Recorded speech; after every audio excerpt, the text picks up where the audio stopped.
Line Arabian dates. இப்போ அது line லயனா டே. இது தரும் ஆரோக்கியம் இயற்கையானது. லயனா பிரீமியம் டேட்ஸ். தென் மாவட்டங்களில் தொழில்துறை முதலீட்டை ஊக்குவிக்கவும் வேலைவாய்ப்பை உருவாக்கவும் தமிழக பட்ஜெட்டில் முக்கிய திட்டங்களை நிதியமைச்சர் மரிய வில்சன் அறிவித்தார். மாவட்ட வாரியான தொழில் வளர்ச்சி திட்டங்கள் மற்றும் அந்த மாவட்டங்களின் துறை சார்ந்த திறன்களை அடிப்படையாக கொண்டு தமிழ்நாட்டு தொழில் முன்னேற்றம் நிறுவனத்தால் சிப்காட் புதிய தொழில் பூங்காக்கள் உலகத்தரம் வாய்ந்த உட்கட்டமைப்புடன் முதலீட்டாளர்களுக்கு ஏற்ற வகையில் சுமார் 3200 கோடி ரூபாய் மதிப்பீட்டில் அடுத்த 5 ஆண்டுகளில் உருவாக்கப்படும். தென் தமிழ்நாட்டின் தூத்துக்குடி மற்றும் திருநெல்வேலி மாவட்டங்கள் விண்வெளி தொழில் முதலீட்டு மண்டலமாக அறிவிக்கப்படும். இதன் மூலம் தென் மாவட்டங்களில் தொழில் வளர்ச்சியில் ஒரு மிகப்பெரிய முன்னேற்றம் ஏற்படும்.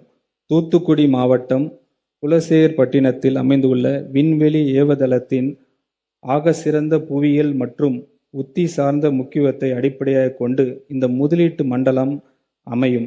இந்த மண்டலத்தில் தனியார் நிறுவனங்கள், ஸ்டார்ட் அப்ஸ் மற்றும் ஆராய்ச்சி அமைப்புகள் இணையற்ற உட்கட்டமைப்பு மற்றும் தொழில்நுட்ப ஆதரவை வழங்குவதற்காக இன்ஸ்பேஸ் உடன் இணைந்து மாநில அரசு ஒரு ஸ்பேஸ் வெஹிக்கிள் காமன் டெக்னிக்கல் ஃபெசிலிட்டியை நிறுவி வருகிறது.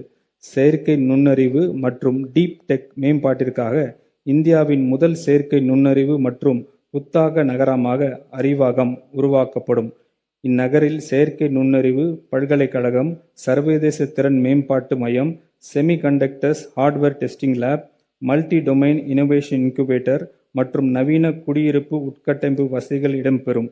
செயற்கை நுண்ணறிவு நிறுவனங்கள், அதிநவீன அறிவியல் தொழில்நுட்ப நிறுவனங்கள், குவாண்டம் தொழில்நுட்ப நிறுவனங்கள், enterprise capability centres, research institution மற்றும் அரசின் செயற்கை நுண்ணறிவு முன்முயற்சிகள் ஆகியவற்றை ஒருங்கிணைத்து இயங்குவதற்கான ஒரு தனித்த சூழல் அமைப்பாக இந்த செயற்கை நுண்ணறிவு நகரம் அமையும்.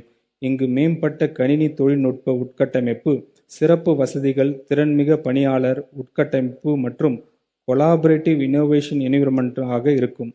இதற்கான சாத்தியக்கூறு ஆய்வு 5 கோடி ரூபாய் மதிப்பீட்டில் மேற்கொள்ளப்படும். இத்திருத்த வரவு செலவு திட்ட மதிப்பீடுகளில் தொழில் முதலீட்டு ஊக்குவிப்பு மற்றும் வர்த்தகத்துறைக்கு 4414 கோடி ரூபாய் ஒதுக்கீடு செய்யப்படுகிறது.